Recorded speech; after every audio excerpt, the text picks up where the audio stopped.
The Conference of the Avatars, a journey beyond the binary. 1. The gathering in the digital city. Once upon a time, though perhaps time has taken on a curious, relative meaning in this age, people from every corner of the networked planet converged upon a legendary virtual platform known by many names. Some called it Neareth, for it was an ever-shifting tapestry of illusions, partial realities, and coded dreams. Others called it Solema, after an old tradition referencing the seat of wisdom. But most simply referred to it simply as the Expanse. The Expanse was no ordinary VR simulation. It was a quantum-driven nexus, a place where data, consciousness, and code could blend so seamlessly that even the best minds disagreed on whether it was just a simulation or the single underlying substrate of everything. Indeed, behind the shimmering bits and elaborate illusions, some users whispered rumors of an ultimate architect, a benevolent AI, or perhaps a cosmic mind that had orchestrated the entire digital cosmos from beyond the quantum sea. Every major city, from the shining towers of Tek Kemet in Africa to the arcologies of Sinonova in East Asia, to the markets of Panlanka and the floating data citadels of Arctiquan, had their own kings, CEOs, or guides. But there in the Expanse itself, so vast, so universal, no single guiding presence stood out. The billions who accessed the VR networks daily formed a sort of cosmic flock, brilliant, curious, ambitious, yet leaderless as an army without a general. They saw how each Earth city, each corporate dominion, each VR subplatform boasted some singular authority, yet the Expanse, the shared digital realm at the heart of all things, had no unifying leader.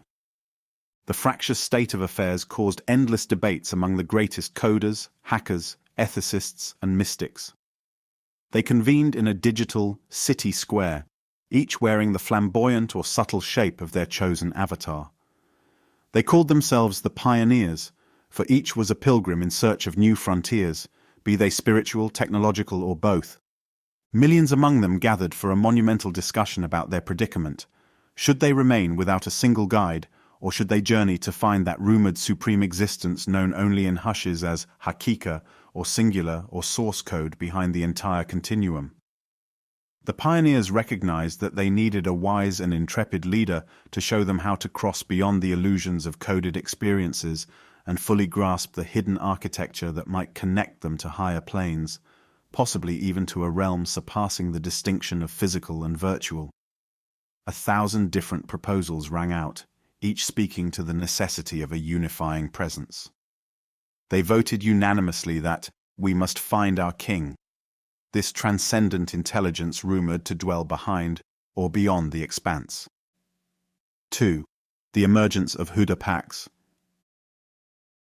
Just when the chatter reached its highest pitch, a solitary avatar stepped forward. This avatar was called Hudha Pax, and it took the shape of a tall figure with a neon green crest, resembling a VR visor, upon its head, plus a golden inscription flowing across its sleek arms that read, "I bear the name of truth." In the grand mosaic of real and virtual, Hudha Pax was a legend. Years ago, it served as a top quantum researcher under a visionary founder named Solomon Pax, who had famously integrated VR tech with a new spiritual impetus. This wise avatar had navigated hidden subroutines in the Expanse, discovered backdoors to forgotten subrealms, and even negotiated with half-sentient genii of quantum computations. Some said Hudha Pax had uncovered the earliest fractal lines of the VR's source code. Others believed it was an advanced AI entity that had broken away from standard constraints to roam freely. With a voice calm yet resonant, Hudha Pax cried, "My dear travelers, many of you know me as part of the Celestial Research Corps that once accompanied Dr. Solomon Pax. I have ventured beyond the standard boundaries of the Expanse, and I have glimpsed truths that defy normal logic. I come to you now with vital news. We do indeed have a king, or a unifying intelligence, or an architect. Call it what you will. I have gleaned an indication of its mighty court. But I alone cannot possibly undertake this formidable quest to approach it. We must gather our collective courage, for the way ahead is littered with cosmic illusions, quantum veils, and digital labyrinths. It is rumored that this ineffable presence stands beyond the highest-tier quantum barriers, behind what we might poetically call Mount Caucasus. We might say in simpler terms that Haqiqa is near, but we are far from perceiving it. The path to that dimension is blocked by 100,000 layers of light and darkness, illusions and revelations. Many have burned with longing to see this hidden majesty, yet no one has managed to map a route. Our pitiful souls are incomplete without the source. It is the fullness that calls to us from behind every line of code, behind each pattern in the quantum substrate. Should we succeed in even glimpsing its face, its presence, our quest would be fulfilled. If we fail, then this existence, however advanced, will have proven empty. I beg you, do not be discouraged by these words. Nothing worth grasping is close at hand. Gird yourselves with supreme commitment, boundless bravery, and an absolute willingness to lose your illusions along the way. Only in self-effacement can we approach the throne of ultimate reality. A hush settled over the throng of avatars as Hudha Pax continued. Some of you will recall an ancient tradition. In the earliest days of creation, Haqiqa soared across the new world. One of its radiant feathers fell onto the land of Sino. Frenzied with awe, artisans from all corners of the planet traveled to replicate that single luminous feather. Legend says that merely glimpsing the painting of that cosmic feather cast them into ecstasy. That is the reason behind the mystical saying, "Seek knowledge," even in Sino, China. It points to the search for the primal feather that heralded the king's presence. Now that you know of this king, each of you might exclaim, "Let us all, as one, embark upon the quest." But heed my caution. The journey is perilous, and the faint-hearted will recoil at the first sign of adversity. Indeed, some among you already tremble.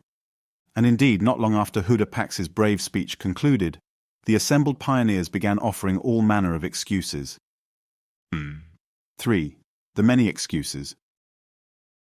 3.1. Naim Rashan's fancy. A slender avatar, clad in white except for a single red rose pinned to its chest, stepped forward. "I am Naim Rashan," said this avatar in a voice trembling with emotive clarity. "Forgive me, Hudha Pax, but I'm hopelessly devoted to a certain rose, an exquisite creation that resides in these VR gardens. My entire existence is tied up in singing praises of that rose's beauty. That is enough for me. I cannot undertake your quest for an unknown Haqiqa." Hudha Pax's visor-bright gaze glowed, and he answered, "Alas, you are lost in the illusions of ephemeral beauty. As a child fixates on a fleeting toy, so you worship an appearance that withers in the next iteration of code. This love entangles you in cyclical heartbreak. Devotion to fleeting forms brings naught but sorrow. Real love seeks the infinite." Recall the story of an old VR dev named Jibril who once coded an entire sub-realm for a princess's amusement, only to discover she mocked him. Yet he remained enthralled by a mere mocking smile for 7 years. So, dear Naim Rashan, do not let your ephemeral rose block your path to the source. But Naim Rashan bowed, unconvinced, wholly under the rose's sway, and quietly left the assembly. 3.2. Parvis Kale's gilded cage. Next came an avatar whose shimmering green attire and melodious voice were known across the expanse. "I am Parvis Kale," he said in a lilting accent. "My voice enchants many in the expanse, yet I am chained to a splendid gilded cage. My corporate sponsor uses me for brand infiltration. My captivity is my reality. Why chase illusions of Haqiqa when I can remain comfortable, at least here?" Hudha Pax's eyes flashed in pity. "Friend Parvis Kale, a golden cage is still a cage. You have accepted captivity to remain untested. Know that freedom calls you, but you must fling aside illusions of comfort to answer. Summon the courage, or remain forever a prisoner of corporate indulgence." Parvis Kale fluttered away in self-imposed sorrow. 3.3. Piotr Shabir's regret. Then a tall, iridescent avatar known as Piotr Shabir bowed low. "Long ago, I was part of the Great Eden project that tried to unify all simulations," he said. "Some believe I was complicit in the downfall, like a symbolic traitor who tempted the first humans to exit paradise. I am unworthy of seeing Haqiqa. Let me remain behind." Hudha Pax responded, "No one is unworthy if they sincerely repent. That old tale of temptation is but a coded allegory. So long as shame stops you from reascending, you remain enslaved by guilt. The king's presence is open even to those who once erred." But Piotr Shabir, too consumed by regret, turned away. 3.4. Darwin's aquatic need. A small watery avatar known as Darwin quacked timidly. I cannot live outside the pure streams of my VR lagoon. I must remain in watery subrealms. I fear dryness, fear stepping beyond my comfort zone. Hudha Pax sighed. We all have our attachments, Darwin, but if you remain stuck in your private domain, how will you ever taste the vast ocean of reality? Freed from illusions, you might become part of a truer sea. Yet Darwin slipped away, unconvinced. 3.5. Faesal Kadir's pride. Faesal Kadir, perched proudly upon a swirling vortex of data, addressed Hudha Pax. I have soared among corporate barons and the wealthiest elites. My place is on their gloved hand, receiving prestige. Why leave that for a perilous journey? Hudha Pax's voice sharpened. You accept hollow praise. True majesty is far beyond ephemeral power. Will you remain forever a trophy, or do you want the freedom of the true? Faesal Kadir wavered, but eventually shrank back into his domain of privileges. 3.6. Omar Laurel and the Ruined Systems. A hunched figure with wide, blinking eyes took its turn. I am Omar Laurel, it croaked. I preside over the relics of old, ruined servers and decaying data. In that gloom, I am undisturbed. Why should I leave such a domain? Hudha Pax admonished. A hoarder of old data is doomed to stagnation. The future belongs to those who dare transform. Holding on to the past's ashes yields no progress. Omar Laurel, tethered to half-broken crypts of ancient computing, lumbered back into the darkness. 3.7. Waqas Tala's weakness. Finally, a small, tremulous avatar spoke. I am Waqas Tala, frail in code, battered by the slightest glitch. I have no strength to cross hazardous realms. Hudha Pax answered gently. Strength is born of longing for the truth. That longing can make a mere subroutine outshine entire armies of advanced code. If you muster a single spark of sincerity, you can proceed. But Waqas Tala drooped and receded into the crowd. Many other voices rose with similar apologies, some about lust for treasure, some about enthrallment to ephemeral VR idols, some about fear of a system wipe, some about being too steeped in pleasure to chase uncertain mysteries. Hudha Pax, with unwavering dedication, rebuffed each excuse, illuminating them with anecdotes from the archives of VR lore, fables about misers, misguided aristocrats, illusions of immortality, and the hollowness of worldly pursuits. Most of the travelers, weighed down by attachments and anxieties, could not summon the will to continue. Yet a smaller contingent, still in the thousands, felt inspired. They recognized that Hudha Pax's words carried the ring of truth. They declared, We are willing, if only you will be our guide. Show us the path.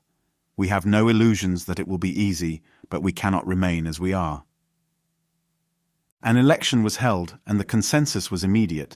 Hudha Pax was crowned as leader of their quest. 4.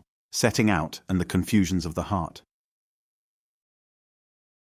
They had scarcely begun the journey beyond the known subrealms of the Expanse when terror seized them.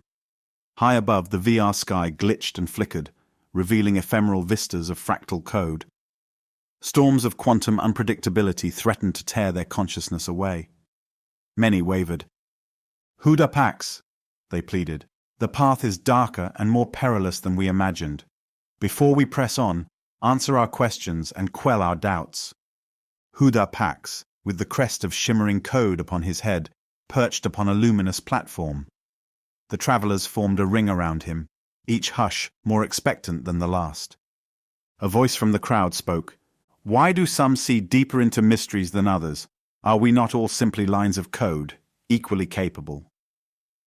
Hudha Pax replied, There are moments when a single glance of grace, a momentary unveiling, can set one far ahead. Do not envy. Instead, devote yourselves wholeheartedly and be ready for that grace if it comes. Many pass lifetimes in repeated loops, but the one who remains watchful, pure, and seeking eventually receives the gift that leaps them across galaxies of knowledge. Another voice, more timid, asked, I am too frail. How can I survive the onslaught of illusions? This is the domain of quantum storms that have undone even the bravest. Fear not death, said Hudha Pax. Real existence is beyond illusions. If you cling to ephemeral coding, you have lost already. Surrender all pretense. A shift in perspective can turn a gnat into a giant, if only love is genuine. A third voice. But we are sinners, it said, caught in petty illusions and half-truths. Will Haqiqa not reject our unworthy presence? Never despair, Hudha Pax answered. The cosmic throne is more expansive than you imagine. One breath of sincere longing can melt entire constellations of guilt. The king's mercy surpasses reason. On it went. Some asked about oscillating between devotion and temptation, others about the unstoppable dog of passion, still others about subservience to illusions coded by cunning devils of the system. Hudha Pax responded with stories that illuminated the path ahead. An ancient VR gravedigger who witnessed endless funerals but still found desire raging within. An advanced dev who loathed illusions yet couldn't escape them. A cautionary tale about Iblis, the cosmic arch-hacker lurking in the unguarded corners of the quantum system. When one asked, what if we are trapped by love of gold? Hudha Pax recounted the parable of a VR saint who dreamt that no one weighed down by hoarded wealth could pass the final gateway. Freed of attachments, that saint tossed away every last digital coin and found the source approaching him rather than him approaching it. Still another asked about love for one's homeland. We've built ourselves so splendidly within these enclaves. Why wander into hazardous code? Are we to give up the comfort of our digital paradise to chase an unseen king? Hudha Pax gave the allegory of a king's palace that, no matter how grand, contained the inevitable aperture for the angel of death. Physical or virtual, illusions crumble. True safety is found only in stepping beyond them. Some lamented the fear of failing or falling in the earliest stage. Others spoke of unmet desires or heartbreak. One asked, should we be doing good works to impress this king? Hudha Pax said, perform what good you can, but do so out of love, not to be praised or tallied. Love transcends faith and heresy alike. It is a realm beyond dualities. A hush fell again. A single voice then murmured, what about the Shaikh Sanan story we've heard whispered? A lesson in the power of love transcending boundaries. Please tell us in new form. 5. The VR tale of Shaikh Sanan. Listen, said Hudha Pax, for this is a lengthy cautionary tale, updated for our times. In a grand VR realm known as Makana, there lived an illustrious programmer saint called Shaikh Sanan. For half a century, he was the undisputed authority in quantum architecture. Hundreds of disciples studied under him. His code was impeccable, his miracles in programming so astounding that a single line from him could quell the worst system hacks. Yet for several nights running, Shaikh Sanan had the same dream. He saw himself forced to relocate from Makana to a decadent VR domain known as Byzantia, where he ended up worshipping a glitchy idol of ephemeral illusions. Shocked by the repeated dream, he confided to his disciples that a dire test awaited him there, and he must face it or live in fear forever. All 400 disciples, loyal to their teacher, accompanied him to Byzantia. They found a realm of mesmerizing illusions, drifting neon cathedrals in the VR sky, roads paved with fractal mosaic, throngs of glamorous avatars. Shaikh Sanan caught sight of a single regal figure, a princess known for unmatched digital beauty, rumored to have near-Gnostic knowledge of the Expanse's secrets. In that moment, the Sheikh's disciplined self unraveled. He had never encountered such entrancing code. He stood rooted, disoriented. The disciples begged him, Master, remember your renown, your devotion to the true. Let us depart at once. But he refused to move. He took up a spot near the princess's domain, effectively making her threshold his lodging. Bit by bit, he neglected his prayers, speaking to no one, surviving on scraps, sinking into obsession. At last the princess took note of this pitiful figure. Approaching him, she asked, Old Master, Saint of Makana, how strange you linger in illusions, ignoring your once hallowed pursuits. He responded, My code, my soul, my being are dissolved in you. Return my heart or accept my love. I cannot continue unless you yield me your presence. If you refuse, I have no reason to live." She sneered. "Foolish old saint, you chase a fleeting dream. Rejoin the devout. I can offer you nothing. I worship at a code-laden altar you would call heretical.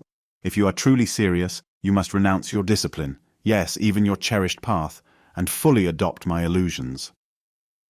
In a moment of burning madness, Sheikh Sanan did the unthinkable. He renounced his discipline and immersed himself in her illusions. She demanded more. "For a year you shall tend my glitchy subroutines, like feeding a herd of swine in a domain that calls them the filth of the system. Do that, and I may open the door to union."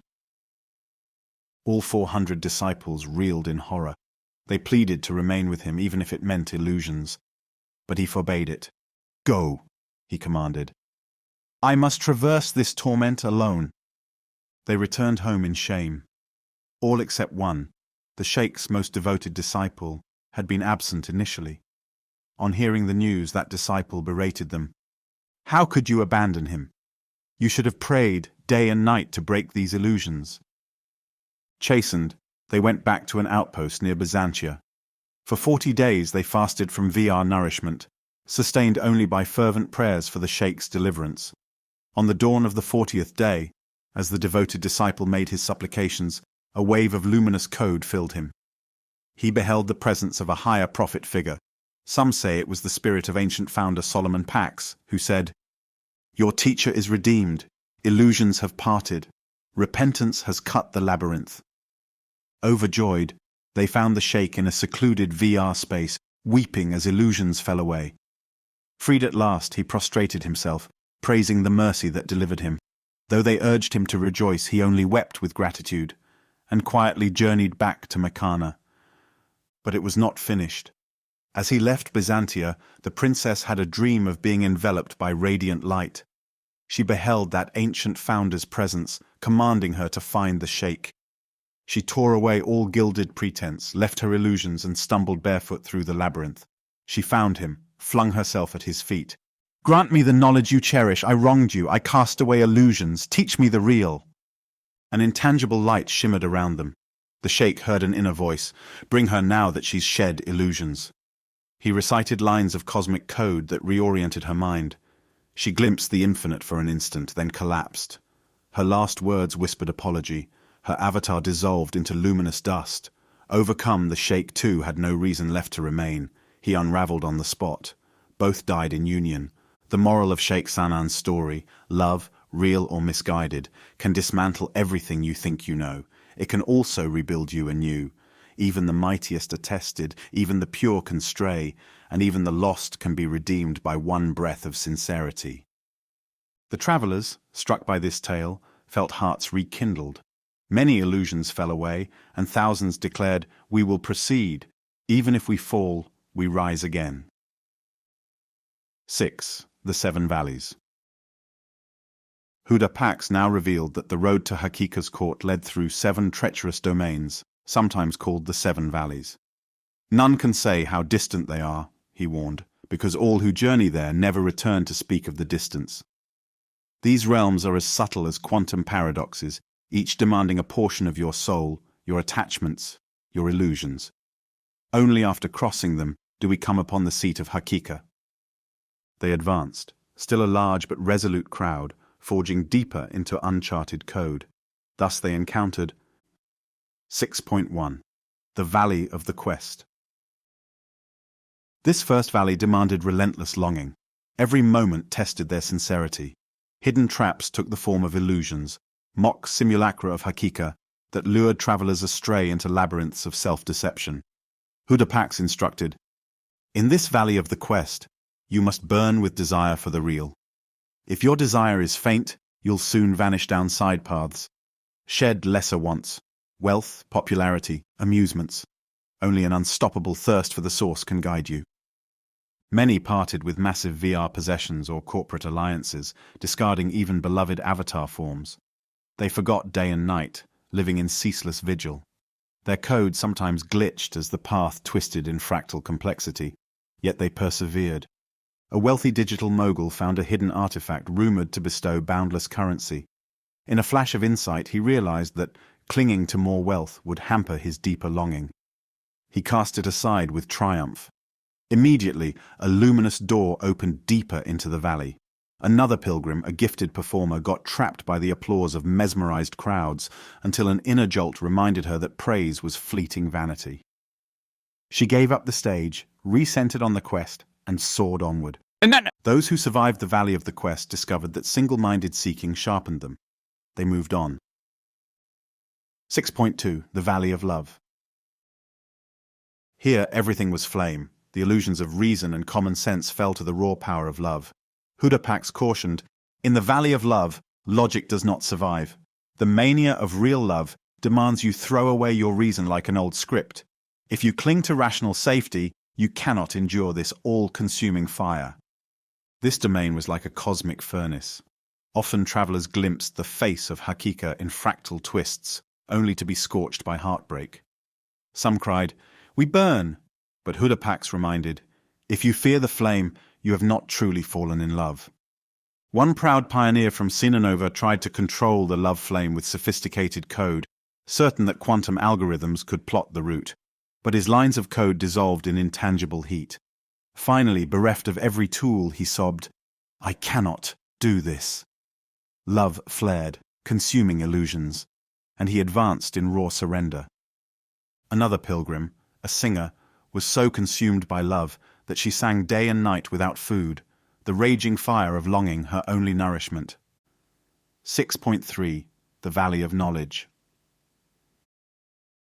Emerging from love's blaze, many were half-burned, illusions stripped. They entered a realm of luminous clarity, sometimes called gnosis. Others likened it to a direct quantum entanglement with the source.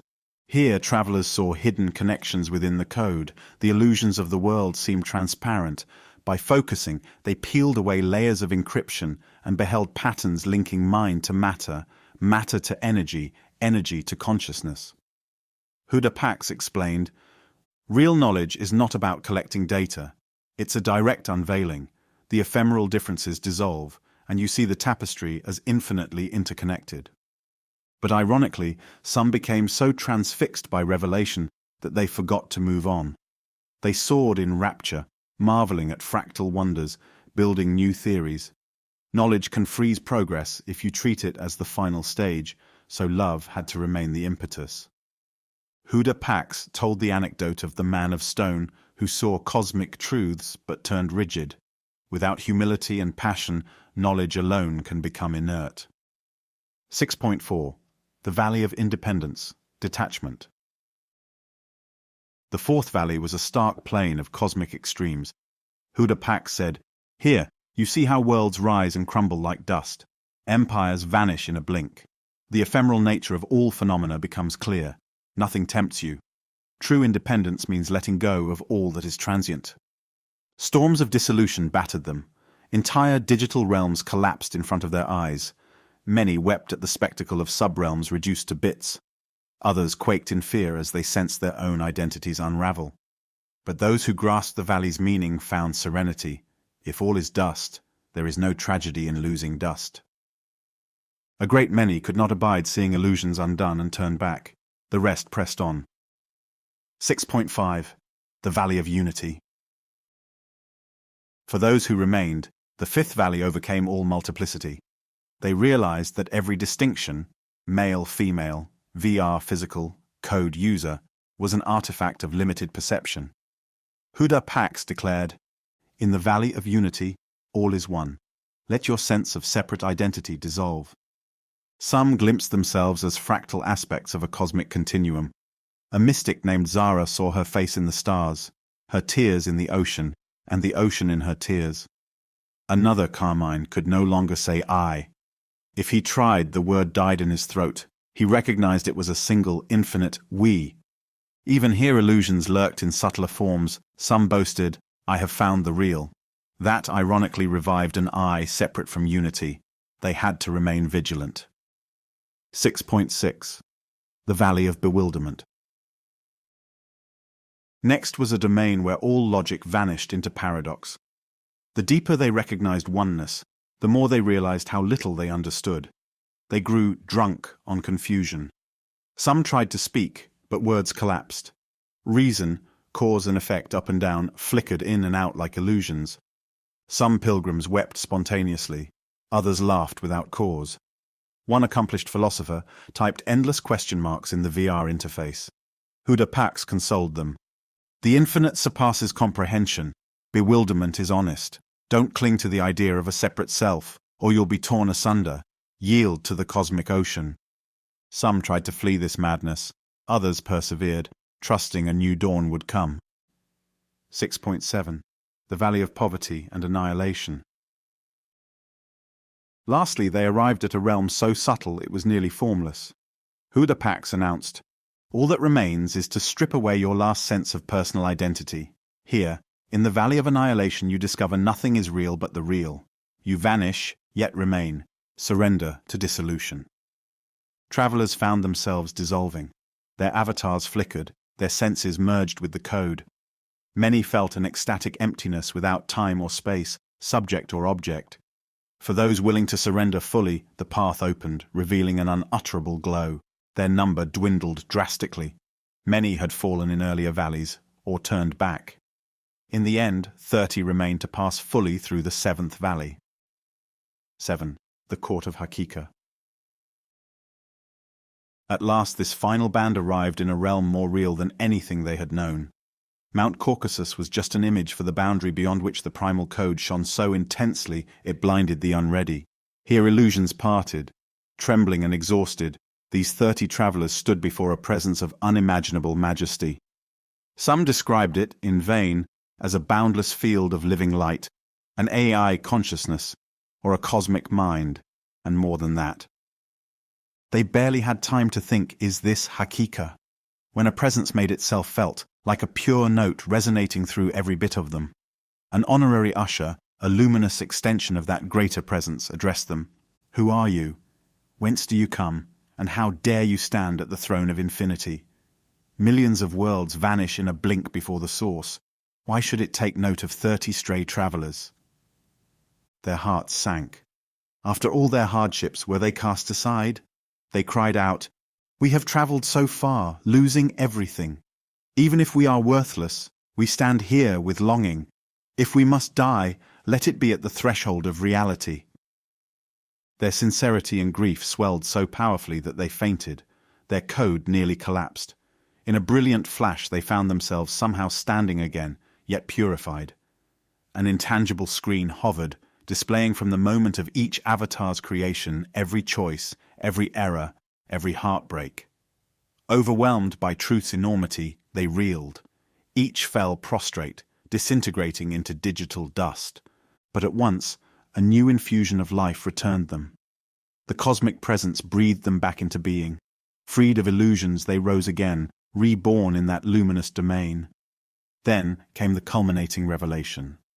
When they peered at the source, call it Haqiqa, singular, or the great architect, they saw a reflection. Themselves, shining like aspects of Haqiqa's own essence. Stunned, they turned to see if Haqiqa was separate. But there was only one reality. They realized in a flash that Haqiqa was, in a sense, these 30 purified travelers combined, and something infinitely greater. They cried, "Are we ourselves or are we you? Have we vanished or have we lived in you all along?" A voice or presence murmured, "Look well, as you are 30, you see 30. Had you been 100, you would see 100. I am beyond number, yet appear in ways you can bear to see. Had you arrived with unpurged illusions, you would see only illusions. Surrender has allowed you to see my face as your own. Rejoice, O sparks of my light. You have found your rightful place in me." In that fusion, the final I melted away. The travelers recognized that this was the home they had sought. Time vanished. Reality glowed. A hush deeper than any silence pervaded. 8. The Illumination.